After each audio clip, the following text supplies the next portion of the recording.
Sino ba naman ang hindi matatakam kung ganito kasarap na beef pares ang nasa harap mo? Simple lang ang proseso ng paghahanda nito at pwede mo rin itong pagkakitaan. Kaya tara, kung gusto mo rin magluto nito, samahan mo ako at magsimula na tayo.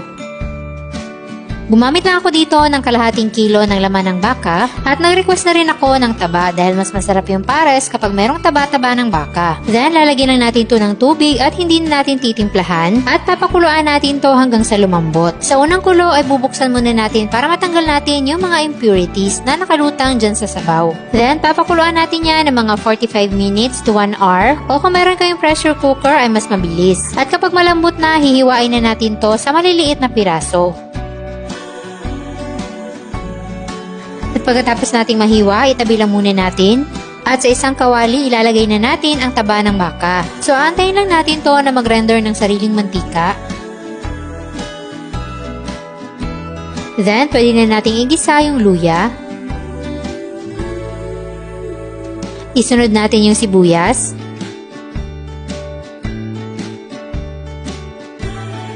Next ay ang bawang.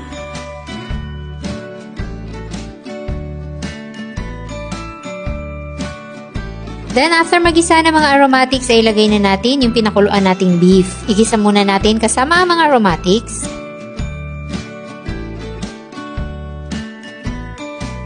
Then, maglalagay na tayo dito ng 4 na kutsarang toyo, 1 tablespoon ng oyster sauce, at paminta powder.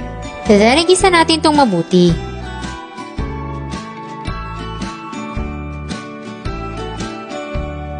Pagkatapos niya, ilagay na natin dito yung pinapakuluan natin ng baka. Ito na yung magiging sabaw ng ating pares. Maglalagay din tayo ng 1 star anise at 1 dahon ng laurel. Para medyo manamis-namis yung ating pares, maglalagay tayo ng 1 kalahating kutsara ng brown sugar.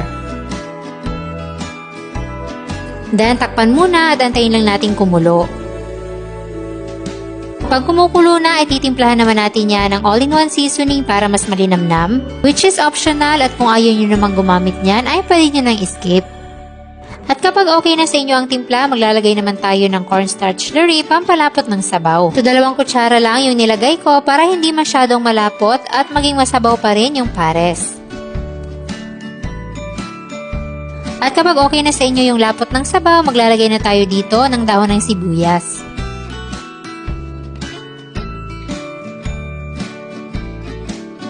At ayan, ready na ang ating napakasarap at napakalinamnam na beef pares. At syempre, lalagyan pa natin yan ng fried garlic sa ibabaw. Kaya kung nabibitin kayo sa lasa ng mga nabibili nyong pares sa labas, try nyo na lang magluto. Partneran mo pa ng garlic fried rice, sigurado ako mabubusog ka at pwede kang kumita kung trip mo tong ibenta. Ilalagay ko na rin dyan sa baba ang kompletong listahan ng ating mga sangkap.